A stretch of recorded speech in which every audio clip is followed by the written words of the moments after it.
Welcome back. The next speaker is Professor Mohamed Lamkanfi. Professor Lamkanfi is Professor of Medical Immunology at Ghent University. Before that, he spent some time at J&J as head of their innate immunology and had 2 postdoctoral positions, one at Genentech and one at the Michigan Medical School. And his research has, as I guess many of you know, been focused on the inflammasome, both as a cause of disease, but also in mechanism that relates to our warfare against different microbes. So we're very much looking forward to listen to you. Please. Thank you very much for the kind introduction, Dr. Kämpe. It's really a great pleasure to be here today and to participate in this symposium in honor of, I'll say Dan instead, in honor of Dan's plenty seminal contributions to the field of autoinflammation, which he pioneered, and we got a small flavor earlier this morning of some of these important contributions to the field. And as you have also seen in his talk, he and his team continue to actually spearhead research in this area. And yeah, it's really unfortunate to have somebody like him in this community. And also, although his research spans a much wider area of investigation than the inflammasome, I will focus on some of the intersections where obviously he's been laying the foundation for what is now called as the inflammasome field, together with the late Jörg Chop and some other colleagues. So in terms of the inflammasome, and Dan already mentioned pyrin in his talk. So the field actually has been quite mouse-centric, including our lab has been interested since the beginning in understanding inflammasome biology using mostly mouse systems, like most of the colleagues actually throughout the last close to 2 decades. And there also, I think Dan's contributions are really important in providing this perspective from the human condition, as he calls it. And that really is important because it's, as a field, it's only in the last few years that actually we start to appreciate the important differences that exist between inflammasome biology in the mouse system and its translation towards humans. And obviously this is very important with the final goal of improving diagnostics and therapeutic approaches for patients.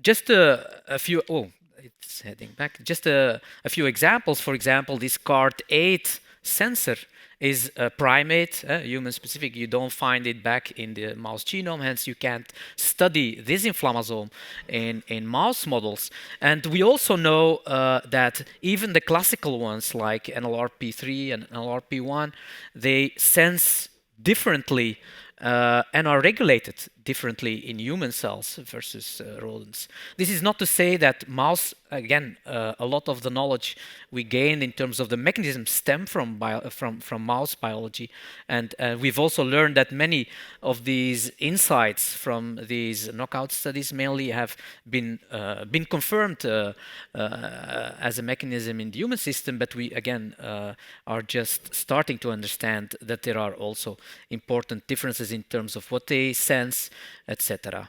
So for today, I will just focus on NLRP3 and pyrin, but it's maybe important to mention that from all these different human inflammasome sensors, all of them have been associated with autoinflammatory syndromes, apart from AIM2 and CART8 at the moment. And so I have some ideas why that could be the case, but maybe we can have a chat about that later on. But so probably the most well known of these monogenic autoinflammatory syndromes is the CAPS and the FMF. So in terms of a CAPS disease, as it's nowadays called, and this is thanks to work from Dan's lab and with Hal Hoffman and the late Jörg Chopp, resolving the underlying molecular mechanisms and connecting these mutations in FCAS, Muckle-Wells, and in NOMID to inflammasome activation, and we all knew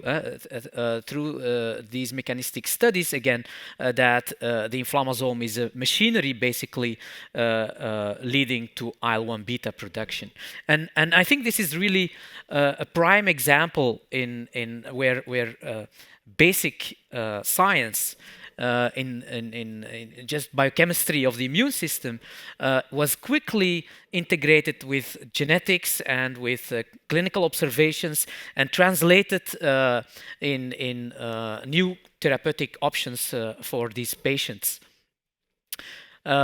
You see that over 250 of these disease variants for CAPS have been registered in fevers at the moment. So it's with expanding capacities for genetic sequencing, this has really risen over the years. But again, so understanding of these basic molecular pathways in terms of how the NLRP3 inflammasome is signaling, and I will not go through the details here, but the point is that we know that NLRP3 basically is sensing indirectly, as also Dan alluded to in his talk, just like pyrin, it's an indirect sensor of threat in the body, and sometimes it's also called the guard hypothesis. So rather than detecting a pathogen directly, you will just guard your own machinery and whether anything goes awry with that, and then you basically fire to as you know, to protect yourself.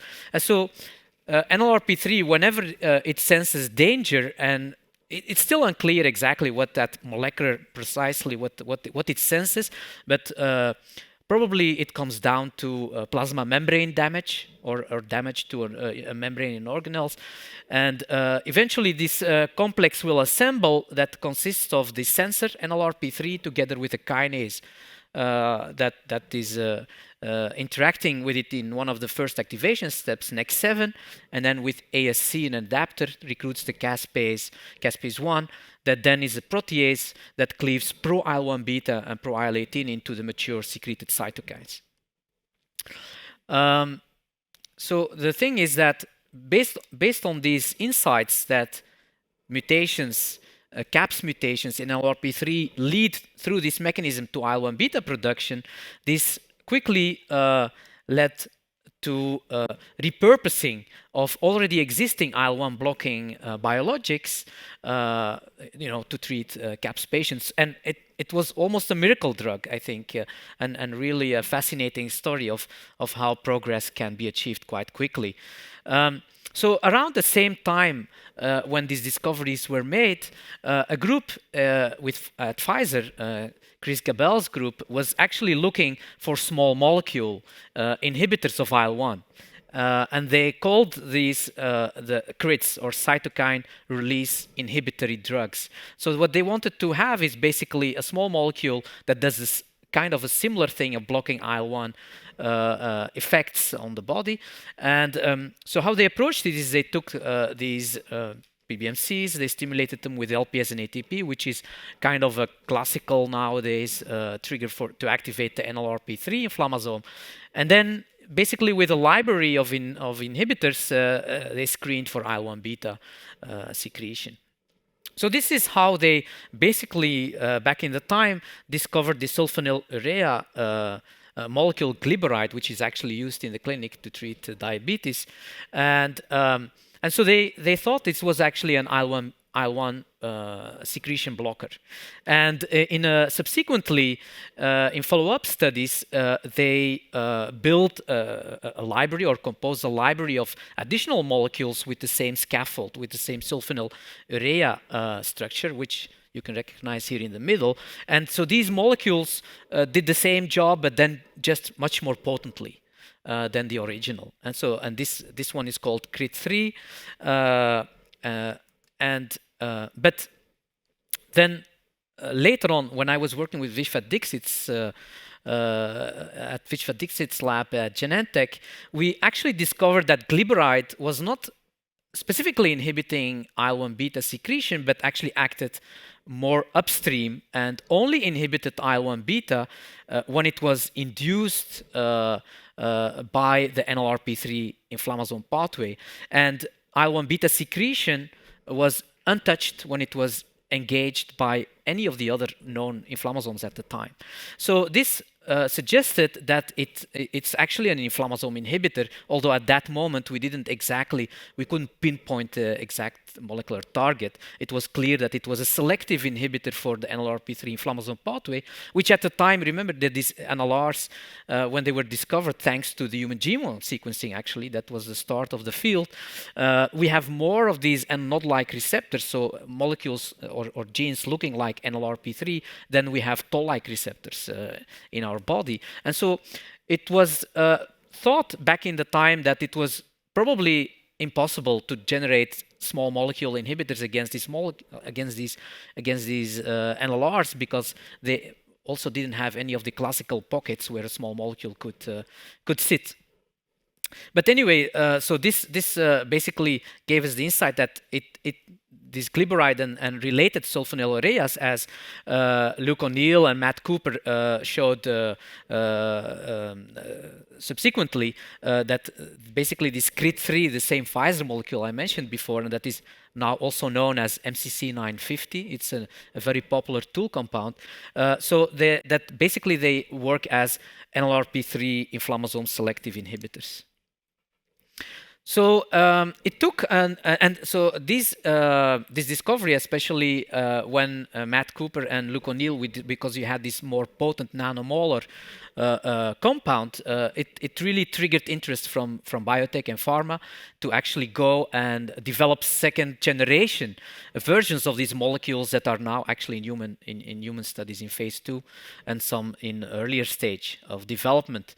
But it took until 2019 when, again, my lab collaborating with medicinal chemistry group in Prague, Janko Valinka's team there, and together with the former colleagues at Genentech, we could really biochemically show that the target of these MCC950, these sulfonylureas, is actually NLRP3 itself.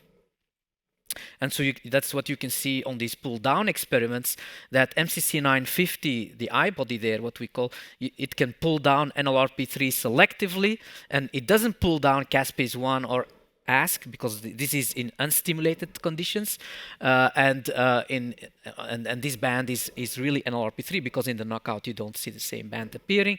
It's very specific for NLRP3 because it doesn't differentially pull down NEX7, NLRC4, pyrine, or any of the other molecules we've tested. So it's really a quite selective NLRP3 interacting molecule.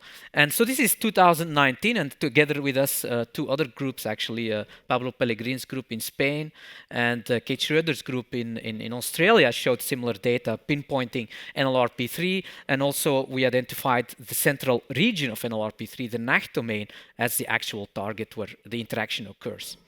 That's as far as you can go with biochemistry, and then at a certain, to get atomic detail of this interaction, you need, cryo-EM or X-ray structures. And this is what actually just 2 months ago was published in Nature by also a Novartis group with an X-ray structure and this cryo-EM structure. And so it's really interesting because, again, it confirms at atomic level the interaction site, and it also gives us some interesting insights in terms of how the interaction can lead to inhibition of the NLRP3 inflammasome. So here in the middle, what we see here is the central NACH domain, which before was shown to be the interaction site. And in this cryo-EM structure, you can see that this CRIT3 molecule, this inhibitor, is sitting exactly like in the interface where 4 of these subdomain regions come together in the NACH, and this is in a closed, so in the inactive conformation of NLRP3. You get, that's a big, these 4 subdomains are in a closed conformation. The molecule sits right between where in the interface where they all come together and keeps everything closed. So to activate the inflammasome when there is a trigger, so basically what happens in this NAC domain is that these 4 subdomains undergo conformational changes and then they open up. And so that's exactly what the inhibitor is doing, is that it's preventing this opening up of the central region. It also clarified some of the data that in terms of autoinflammatory disease, obviously an NLRP3 inhibitor would also be quite beneficial for CAPS patients. And so we used this, these 2 mouse models containing where these CAPS-related mutations were knocked in that Hal Hoffman has reported on. And so the surprising finding, and so the interesting thing is that I showed you where this inhibitor sits in the NAC domain, but that NAC domain is exactly the region and the regions surrounding it where also these CAPS mutations are usually found. So they could have an effect on where these interactions occur.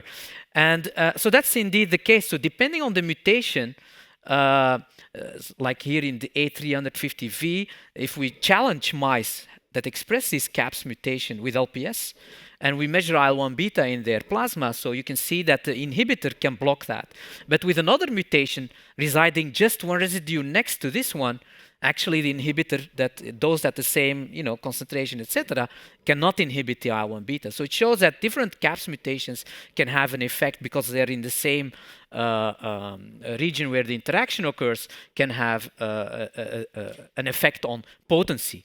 And in general, in subsequent, I'm not showing the data, but in general, actually, this is also the case for human CAPS, where compared to just wild-type NLRP3, you need really almost a log more of the inhibitor to achieve the same effect of inhibition. So, but luckily, second generation and new chemical scaffold that are in development, by being more potent, can cope with that and really bring it back down to a level where you would like to be for a therapeutic development. So I will switch gears from CAPS and talk a bit about FMF. I know it's one of Dan's pet diseases. He already introduced the disease, as he already said. So it's the pyrin inflammasome. So it's another inflammasome than the NLRP3, and it's a recessive disease mostly in patients and in fevers. So that's the database where most of these disease-associated mutations are logged. There are already over 380 of these disease variants in MEF-V associated. So most of the classical familial Mediterranean fever mutations and the most severe ones are located in this last exon, which is actually also lacking in the mouse orthologous gene. And so and especially the ones highlighted here in yellow are quite detrimental. So the first thing we asked here, so I will just guide you through some recent work from the lab that we published, and one is more therapeutic oriented question and the other one is more diagnostic oriented question. So the therapeutic question we had here is, when gasdermin D as another substrate of the inflammasome was identified, we wondered to what extent could gasdermin D be an interesting therapeutic target in familial Mediterranean fever and perhaps in other autoinflammatory diseases. So to address that question, we went back to the mouse models, and so basically the idea is then you could maybe interfere with autoinflammatory disease and IL-1 by blocking these gasdermin pores.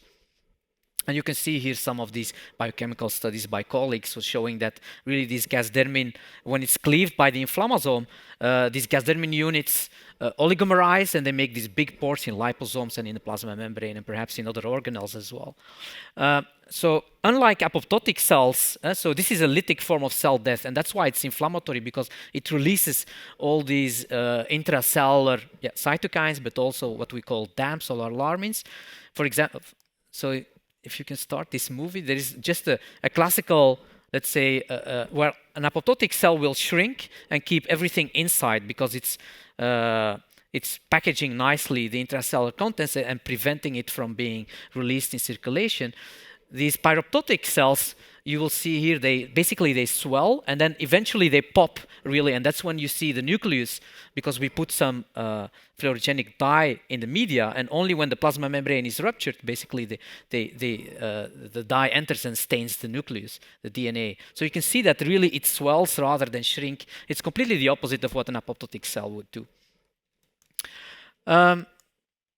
So to address that question now, is gasdermin D and pyroptosis an important mechanism of autoinflammation in these in FMF and FMF-like disease? So to address that question, we went to a mouse model that actually a dance group has published and actually generated the mice in a very nice study where they showed that if you knock in a point mutation that is FMF associated and you make it homozygous, you see that the mice, they're runted and they're small, so there's, clearly sick, and the heterozygous, just like in, let's say, in human carriers, there is not much of a problem going on there, but clearly when you are homozygous, that you have this pyrin inflammasome being activated in all these neutrophils, the monocytes, etc., and that's causing this runted phenotype and systemic inflammation. And we know in the meantime that it's also shown that it's IL-1 driven pathology that is occurring there. So we thought, okay, here we have these runted mice that are homozygous mutant for these alleles, and so we keep this inflammasome going. So we don't inhibit the inflammasome. So remember, these mice, they have let's say a constitutively active inflammasome, and we will not block IL-1 beta, we will not block the inflammasome itself, we will try to just take away these gasdermin pores. That's all we're going to do. So that is downstream of inflammasome activation. And it doesn't interfere with inflammasome activation itself. We're acting downstream of that event.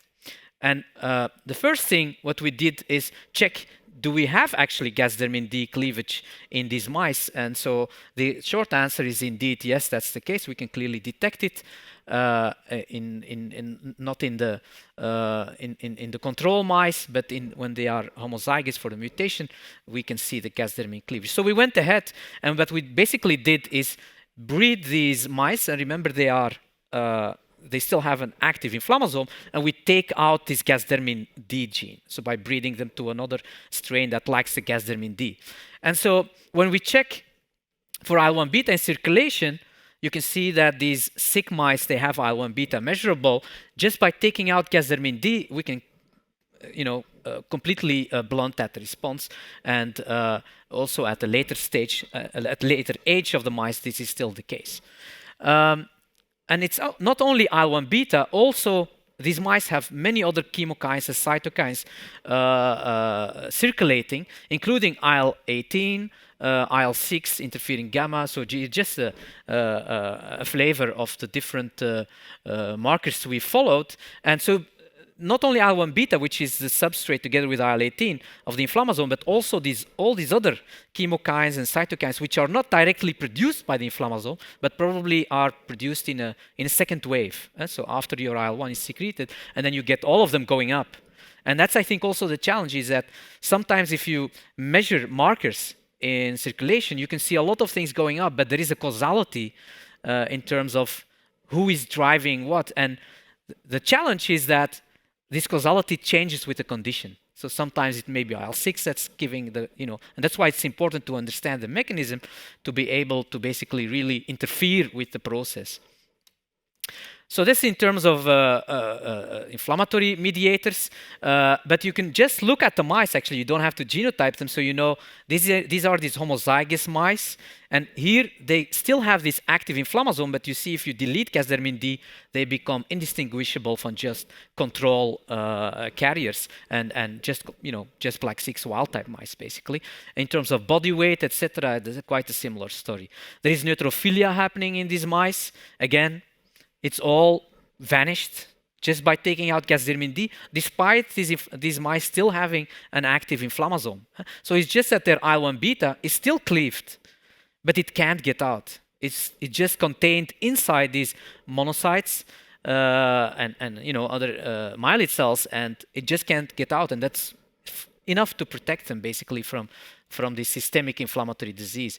There is splenomegaly, that's also gone. So basically all the markers, and there's plenty more in the paper, histology, etc. There's no sign. So actually it was much more potent than I expected when going into this story. We thought like, well, we'll be lucky if we see some reduction, but it was really 100% protection from this. And when we published that study, actually another group published quite similar results in a CAPS model with NLRP3 mutation, where also they did a quite similar approach. And when this is from the other study, when they looked at quite similar markers as we did, and the conclusion was quite similar.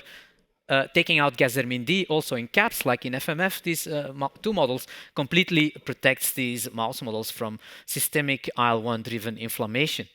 So this is obviously inspired a number of companies who are trying to develop at the moment small molecule Gazermin D inhibitors. We'll see what that gives us, but again, that's I think an attractive additional target perhaps for patients suffering from these inflammasomopathies. So that's the conclusion, and I think that Gazermin D is important, or cell death. We just over the coffee break had a little chat, and personally, I really think that cell death is, as far as I'm concerned, so far the only mechanism for IL-1 secretion. So you can, in a sense, you can consider IL-1 beta, I think, and IL-18 as damps. They're cytokines. We like to put everything in a box. It's a damp or it's a cytokine. But here I think we have a cytokine, a very powerful cytokine that's actually an alarmin or a damp, just like some of these other well-established ones. So, and then in terms of another story in terms of diagnosis, obviously we have a lot of different sequencing technologies, but as you know, so FMF is still a clinical diagnosis, and it's supported by ethnicity and if there is any family history and genetics to support that conclusion.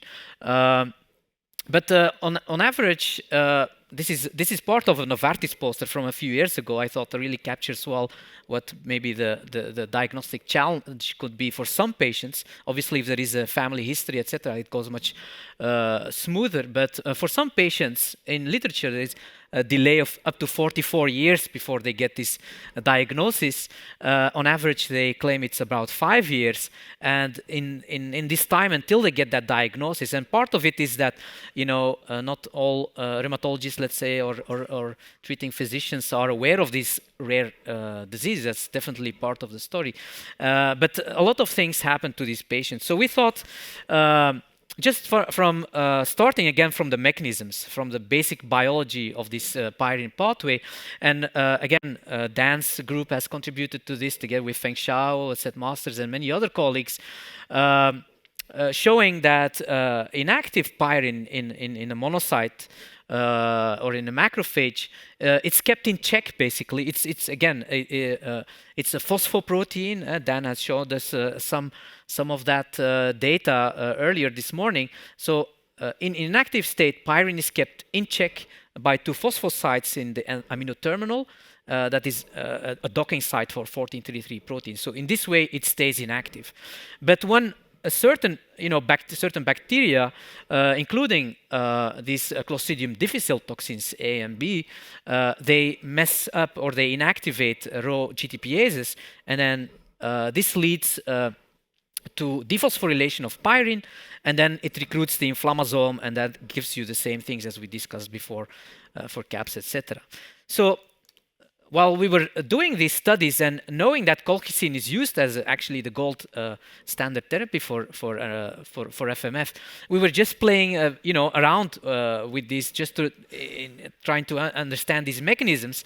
And surprisingly, what we saw is that when we activate the inflammasome here on these monocytes, so the blue dots is a staining for the nucleus, so you see a cell. And we can image the inflammasome. Each cell that activates the inflammasome is defined by these red spots, which is, we call it the ASC spec.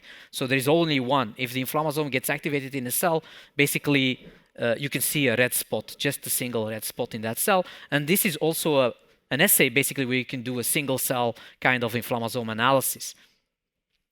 So the point is, when we stimulate with this Clostridium difficile toxin A, we can activate the inflammasome in healthy control monocytes, in CAPS, in juvenile hepatic arthritis, systemic and non-systemic, as well as in FMF patients' monocytes.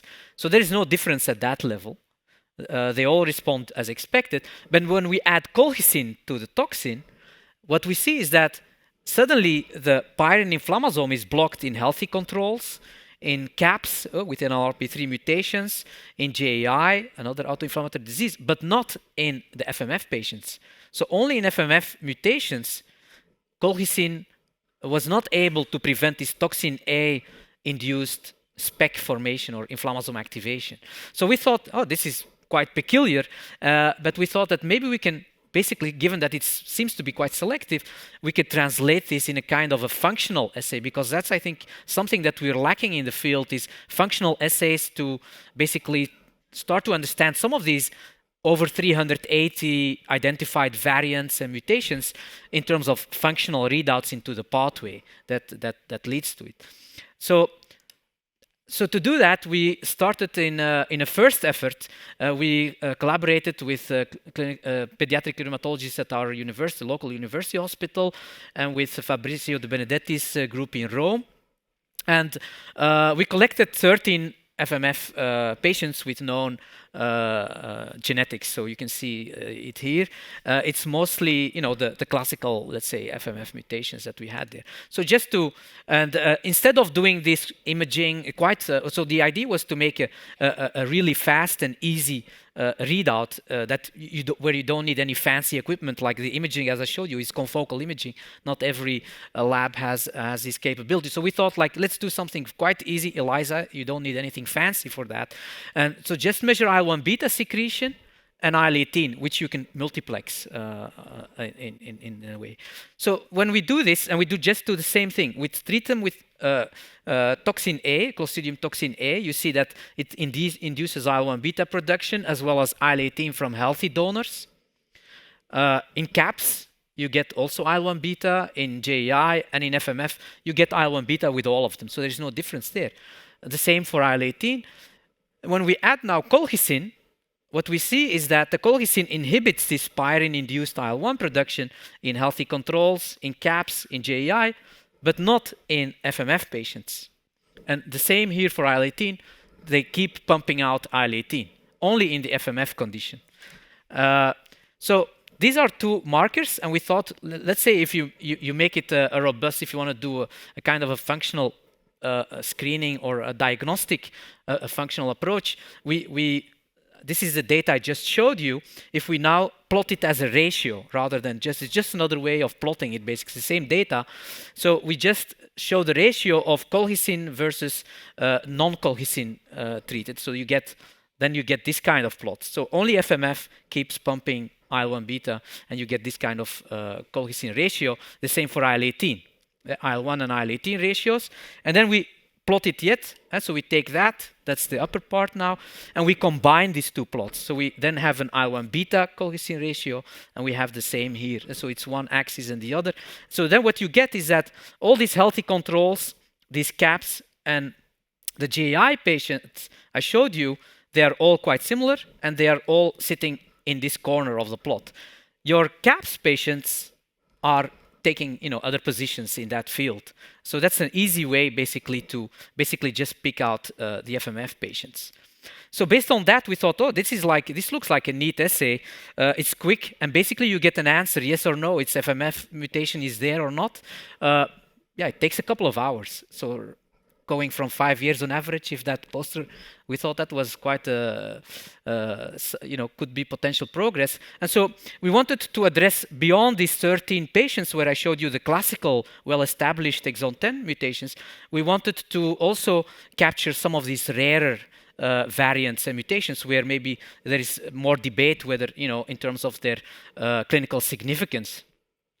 It's still it's the most common monogenic autoinflammatory disease, but the logistics of trying to get enough samples in Europe was actually a big part of at least, the work I had to put in in trying to get the ethical clearance, etc., from these different centers and collecting these samples. And that's where a place like the NIH would obviously facilitate much of that kind of trouble. But anyway, so after quite some efforts in a few years, we managed to collect again from, you see the sites here, from colleagues in the Netherlands, 2 sites in Belgium and 2 sites in Italy, something like 50-60 patients with defined genetics. And rather than going, and there are over 380, so we couldn't deal with all of them, and some are really rare, and we wanted to have it in a controlled way so we can have a single mutation, or that we can say something about the impact of a specific mutation. So we based ourselves on these recommendations that Cesar Eusen reported here in as a guidance, clinical guidance when suspecting FMF. It's advised that the line mutations in yellow, I marked them here in yellow, and this glutamine are should be screened routinely, and that's important. I think, at least for me, that was interesting. The 5, because these are the well-established mutations, most of them at least. The 5 in italics are variants of uncertain significance. And so that's interesting to us to see whether these variants of uncertain significance, whether they behave similarly to the well-established ones, which we kind of covered before, or not. So to summarize a long story, I think we nicely show that, you see, it's in the paper. It was published during the pandemic. The assay, again, objectively, so there is just, you give us blindly a sample, and by the end of the day, we can tell you it's a yes or a no. And so it correlates strongly with the MEF-V genotype. And the interesting thing is that, you have some examples here for specific mutations. Some of the well-established, you can see that all the patients that carry these, and you see their genotypes, they all cluster here, while the controls are together here in the corner. The same here. It's not. The samples were collected at different sites in different countries. It has no effect in terms of the reporting, and it's really the genotype that's correlating strongly with the readout. You see also a statistically significant effect of the age and the clinical response to colchicine. But actually, I think, or at least that's our interpretation, is that this correlation with age and with the clinical response to colchicine is because the assay picks up, let's say, classical or FMF patients, and exactly it's the FMF patients who respond well to colchicine. So in a sense, it's logical that you see that correlation, and with age, the more severe the mutations are, they get the syndrome earlier in life. So, but just to, if you now go genotype by genotype, you can, I think, some interesting findings. The first one is that the assay basically confirms the clinical experience. So the guidance, all the severe exon 10 mutations that we could test, unfortunately we didn't have any patients with 726A that we could test, but all the ones we tested were clearly identified as FMF, or behaved like these FMF. The interesting one is that in just adjacent to the 694I mutations, so which are quite severe for FMF, the 695R, which is considered potentially damaging or disease associated. In our assay, it doesn't behave like the classical FMF mutations, and the one there completely on top is actually behaving like the classical FMF mutations. So you could basically, I think, you could, if you have access to the samples, now go. There's many more that we tested. I'm just going through some of them, but also you could test, in exon 2, exon 3, and go over some of them. So we've done some of the exon 2 mutations, and they don't seem to be FMF associated. So we like to call them pyrin-associated inflammation. So the conclusion is monocyte stimulation reveals a unique signature profile for FMF mutations. I think this assay can help to stratify patients with the classical from non-FMF MEF-V genotypes, And it's also, I didn't show the data, but it's selective for FMF mutations and not CAPS and GI like I showed you before. So with that, I would like to end. And I thanked already our collaborators in the different clinical centers, Dan for the mice that I showed you, also Hal, Vishva for the CAPS work, and several members from my lab in Ghent. And thank you for your patience.